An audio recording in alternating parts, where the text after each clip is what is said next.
নাস্তিকতা নিপাত যাক, দিন ইসলাম জিন্দাবাদ। নাস্তিকতা নিপাত যাক, দিন ইসলাম জিন্দাবাদ। কোটি প্রাণের কি আওয়াজ। খোদাদ্রোহী সার পাবে না, এই বাংলায় ঠাই হবে না। মুসলমানরা জেগেছে আজ।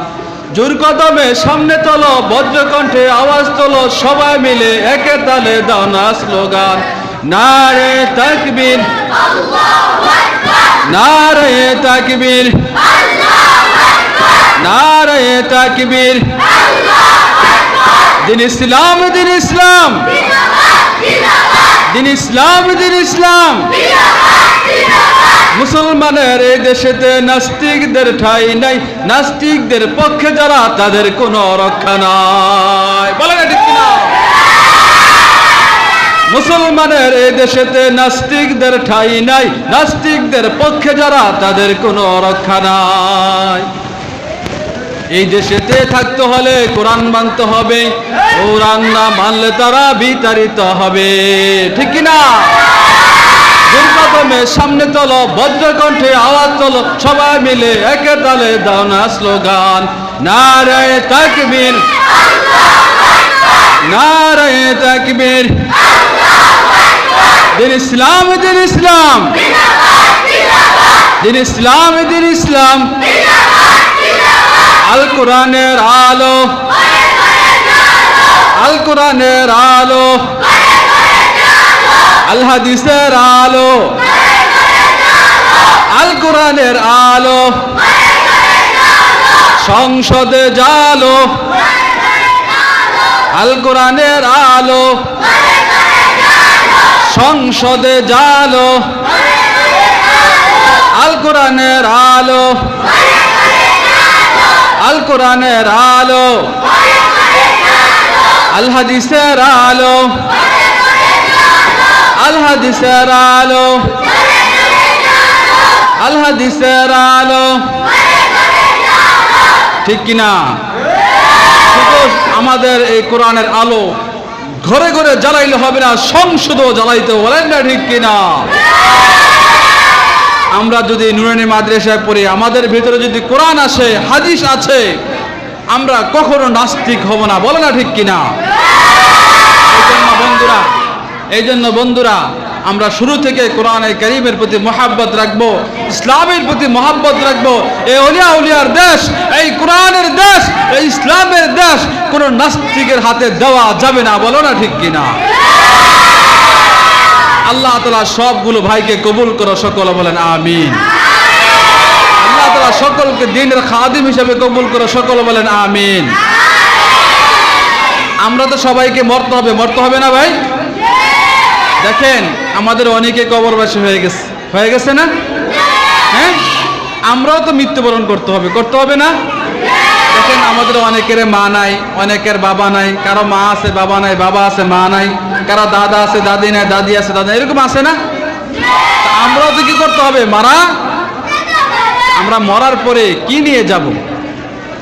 মরার পরে আমরা কি নিয়ে যাব?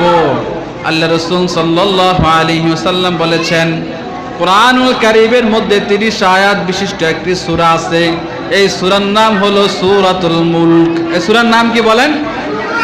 সূরাতুল মুলক। যে ব্যক্তি এই সূরাকে তেলাওয়াত করবে, যে ব্যক্তি এই সূরাকে কি করবে? তেলাওয়াত করবে, হ্যাঁ, এই সূরা কাল কিয়ামতের মাঠে কিংবা কবরে তার ডাইনে বামে সামনে এসে বলবে, হে আল্লাহ, এই ফেরেশতা তোমরা যাও, এই ব্যক্তি আমাকে তেলাওয়াত করেছে, আমি এই ব্যক্তির সাথে থাকব। এবং যে ব্যক্তি কোরআনে কারীম তেলাওয়াত করবে, তাকে যখন কবরে রাখা হবে, যখন ফেরেশতারা মুনকার নাকির প্রশ্ন করবে, সওয়াল করতে আসবে, ডান দিক থেকে যখন ফেরেশতারা সওয়াল করবে, কোরআন ডান দিকে যাবে, বাম দিক থেকে যখন প্রশ্ন করবে, কোরআন বাম দিকে যাবে। যেদিক থেকে প্রশ্ন করবে কোরআন সেদিকে যাবে, এবং কোরআন তাদেরকে লক্ষ্য করে বলবে, ও বন্ধুরা শুনে রাখো, তারা আমি কোরআনকে তেলাওয়াত করেছে, তোমরা যত এই ব্যক্তিকে জান্নাতে নেওয়া পর্যন্ত আমি কোরআন তার সাথে থাকবো। বলেন না সুবহানাল্লাহ? এই জন্য আমরা কোরআন পড়বো কি পড়বো না? কোরআনকে মহব্বত করবো কি করবো না? ইনশাআল্লাহ। আমাদের মরণটা যাতে সুন্দর হয়, এই জন্য আমরা কি করব? আমরা কি করব বলেন? কোরআন শরীফ পড়তে হবে। কি করতে হবে? কোরআন পড়তে হবে এবং নামাজ পড়তে হবে। নামাজ অনেক সময় দেখা যায় আমরা মাদ্রাসায় যখন থাকি, কোথায় থাকি? মাদ্রাসায়। আমরা নিয়মিত নামাজ পড়ি, বাড়িতে গেলে আমরা নামাজ পড়ি না। আচ্ছা বলেন তো, নামাজ কি বাড়িতে গেলে পড়তে হবে না শুধু মাদ্রাসায় পড়তে হবে, এরকম নাকি? আপনারা বলেন, কথা বলেন। নামাজ কি মাদ্রাসায় এলে পড়তে হয়, বাড়িতে গেলে পড়তে হয় না, এরকম নাকি? নাকি সব জায়গায় পড়তে হয়? সব জায়গায়।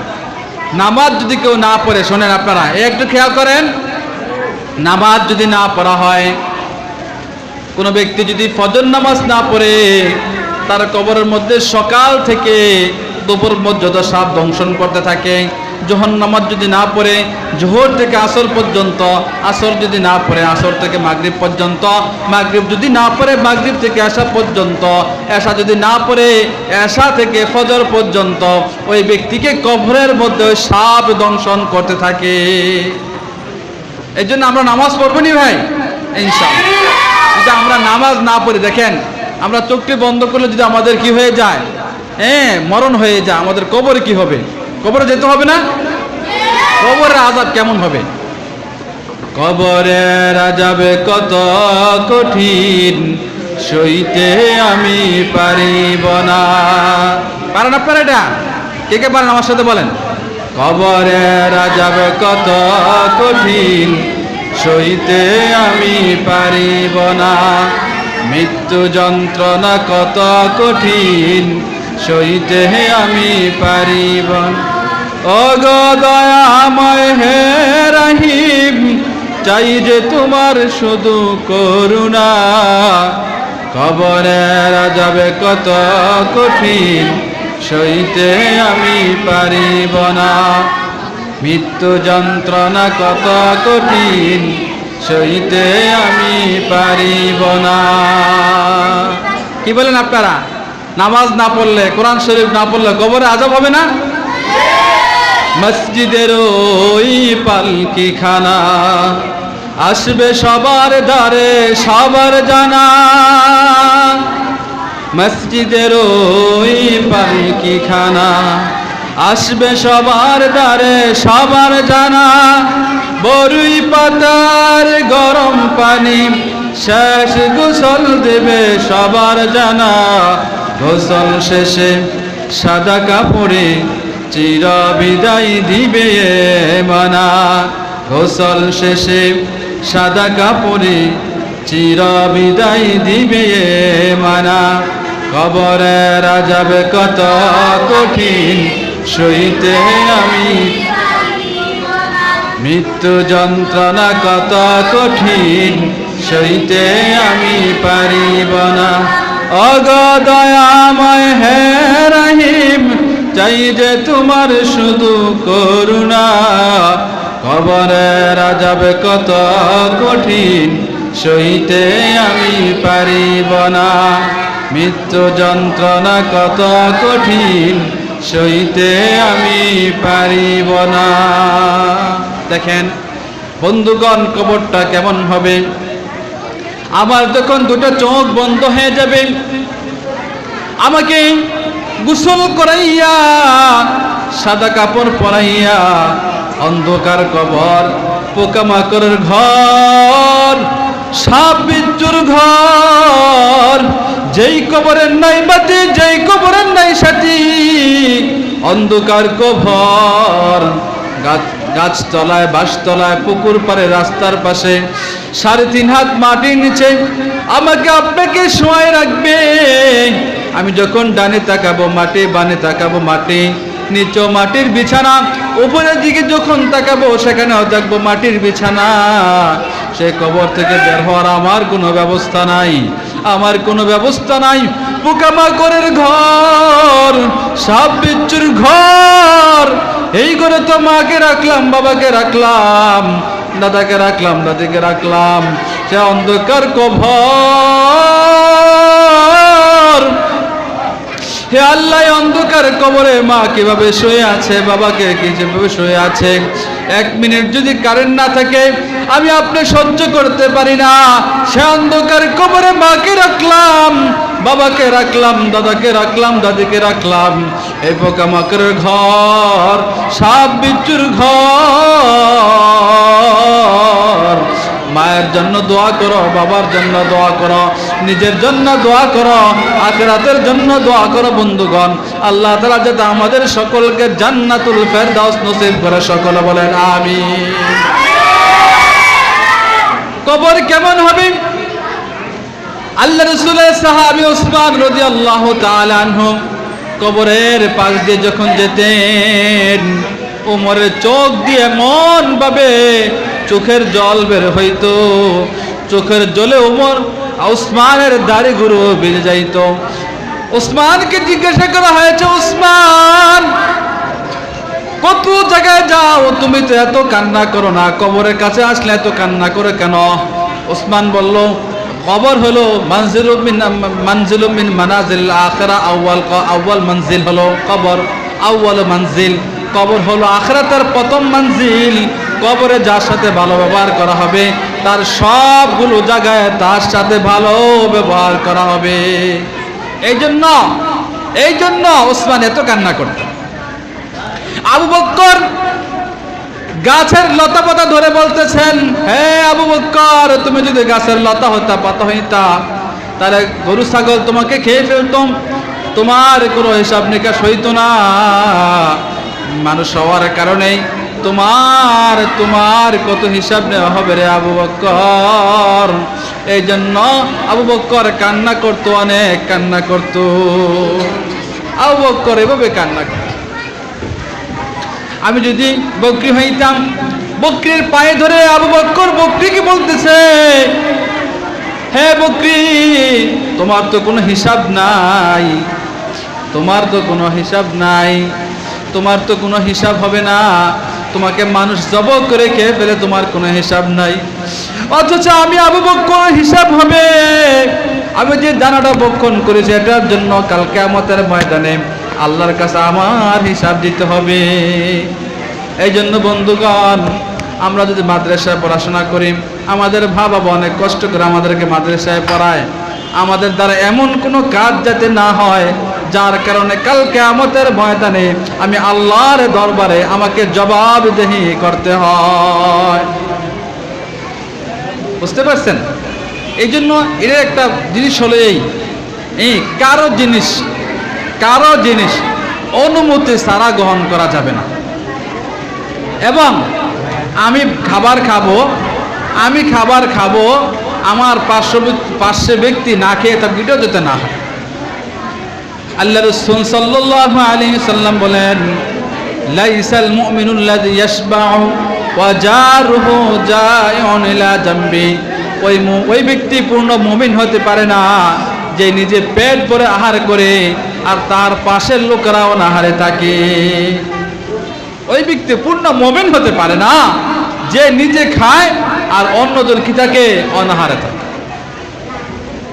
কালকে আমাদের ময়দানে আল্লাহ তাআলা কতিপয় বড় লোকদেরকে লক্ষ্য করে বলবেন, আমি তো খাবার খাই নাই, তুমি তো আমাকে খানা খাওয়াই নাই।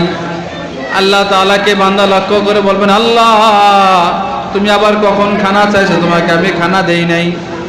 আল্লাহ বলবেন, অমুক জায়গায় গরিব, অমুক জায়গায় এতিম, অমুক জায়গায় পথ শিশুরা খায় নাই, তাদেরকে যদি তুমি পেট ভরে খানা খাওয়াইতা, তাহলে সেটা তুমি আমি রাসূলকে খাওয়ানো হইতো,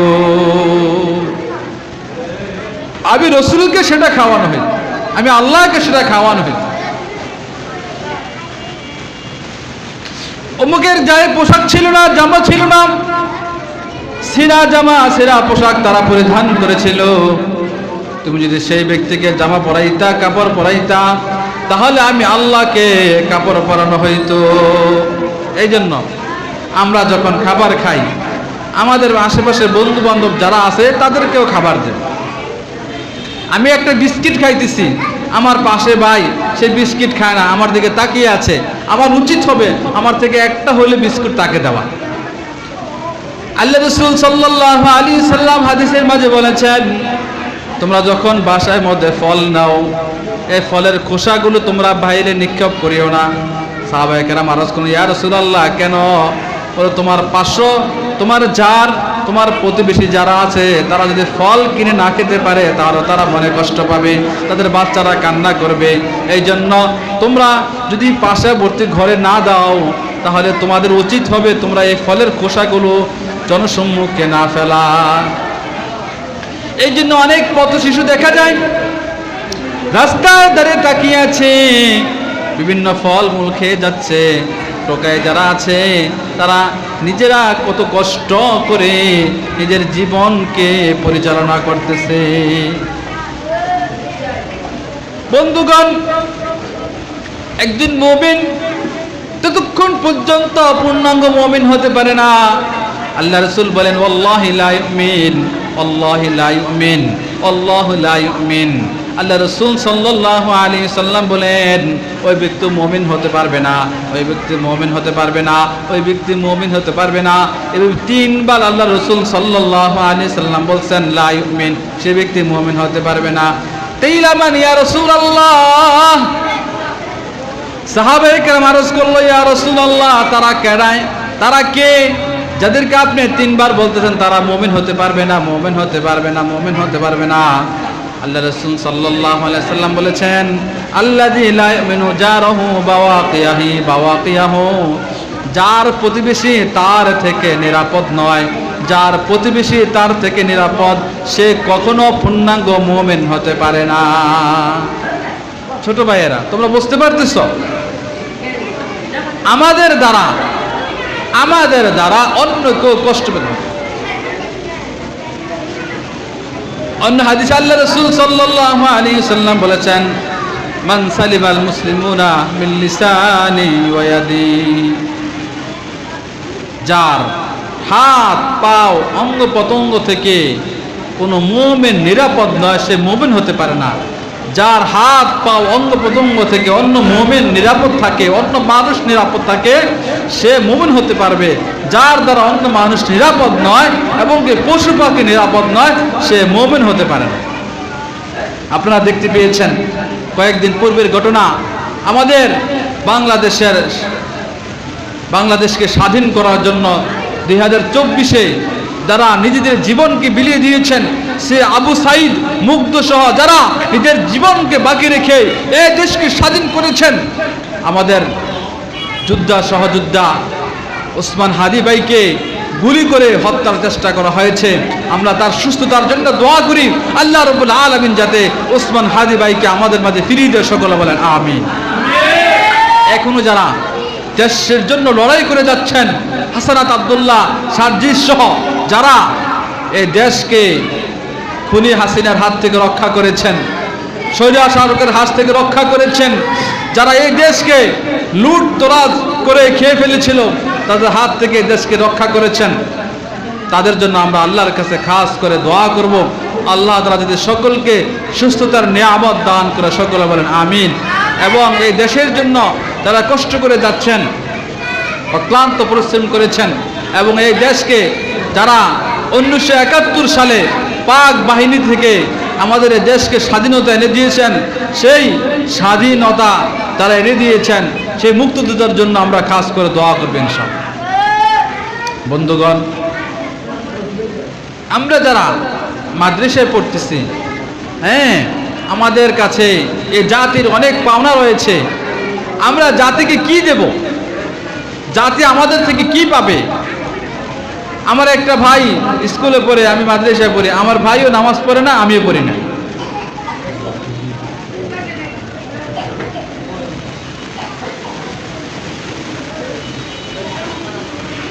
কথা বুঝতে পারছেন? আমরা যদি তাদের মতো হয়ে যাই, আমরা যদি কি হয়ে যাই, তাদের মতো হয়ে যাই, তাহলে তো হবে না। আমার ভাই একরকম চলে, আমি আর একরকম চলতে হবে। আমার চলা ফেরা, কথাবার্তা, চাল চলন এটা সুন্দর হতে হবে। এটা কি হতে হবে? সুন্দর হতে হবে। এবং আমার প্রতিটা কাজ, প্রতিটা কথা, সকাল সন্ধ্যা কোরআন শরীফ তেলাওয়াত, আমার নিয়মিত এটাকে আমি রুটিন বানাই ফেলতে হবে।